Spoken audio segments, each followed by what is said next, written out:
Fantasy football is broken. That's not to say it's unplayable or unenjoyable, but it's broken. I love all the four major US sports, but I by far like football the most and would prioritize watching the NBA the least. My main issue with the NBA is the design of the sport itself. Sports where each team at a minimum are expected to score 45 times seem less inherently fun to watch to me, and I don't think it is as much of a points issue as you may expect. The highest scoring game we saw in recent NFL history was the Rams-Chiefs game in 2018 when the Rams won 54-51. But if we zoom out and think about the game a little bit more, we realize that an amazingly high scoring NFL game didn't even see 30 scoring plays. It saw 29, and that is propped up tremendously by 12 extra points that come right after touchdowns and don't see significant action.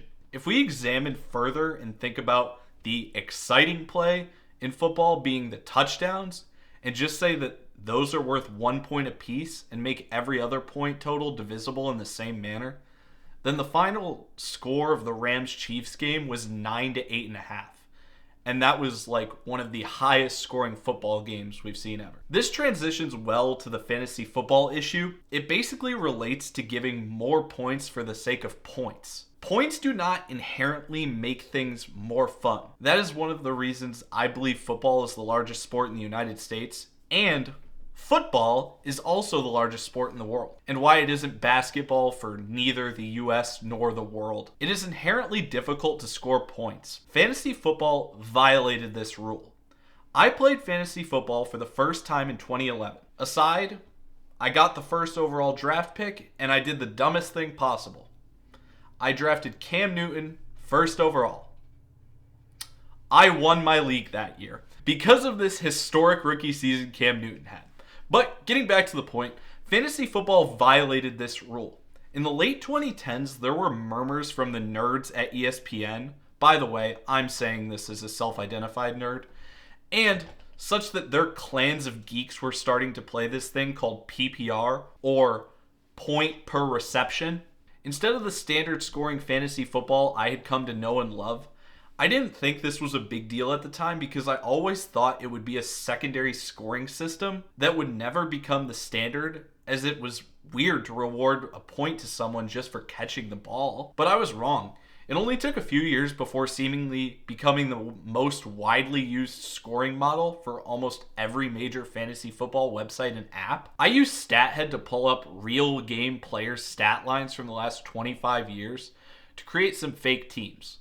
Let's say the quarterback, defense/special teams, and kicker cancel each other out because the defenses for both teams happen to be on bye, the kickers were suspended by the NFL, and the QBs didn't feel like playing today. Then we add in these stat lines for both teams. Team A sees these stat lines, and Team B sees these stat lines. In this example, I only used example players that didn't score touchdowns to keep the math simple. Seems like a clear-cut winner, right? Wrong. This was a point per reception league in the modern day, and because of that, Team A beat Team B. But what is the point of pointing all this out? It is to say that increasing scoring for the sake of increasing scoring is stupid. But luckily, there are actually things that make sense to increase fantasy football scoring for. This is a fantasy sport, but there can be some logic to it. The first change being that instead of rewarding receptions, we should reward any player that picks up a first down. In other words, point per first down. Yahoo, NFL.com, and ESPN don't do this by default.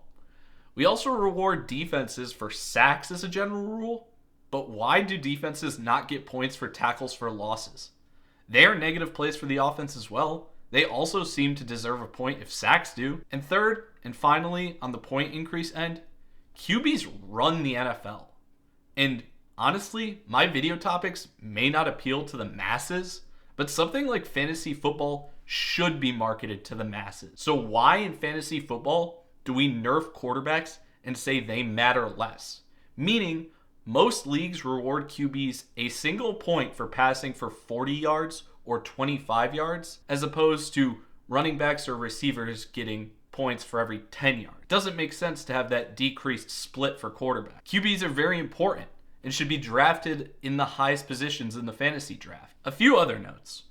Quarterbacks, because of their lack of being substituted like other positions, like you will see a rotation of receivers in a game, running backs, tight ends, etc., should just be listed by team. Meaning, if you're selecting the Buffalo Bills quarterback, Josh Allen, it says Buffalo Bills QB / Josh Allen because currently he's their starting quarterback. And if any quarterback got hurt throughout the season, it could just automatically update to the backup, even mid-game. Also, all leagues should allow tight ends as flexes. Sadly, last thing, I would decrease scoring in one other way.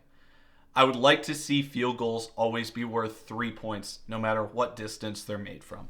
Anyways, here's a quick rundown of how I would score everything in fantasy football, but I appreciate you watching the video until the end and ask that you like the video, comment what you think, and subscribe. Thanks for watching. So, if you enjoyed the video, thanks for watching. 2020 president candidate.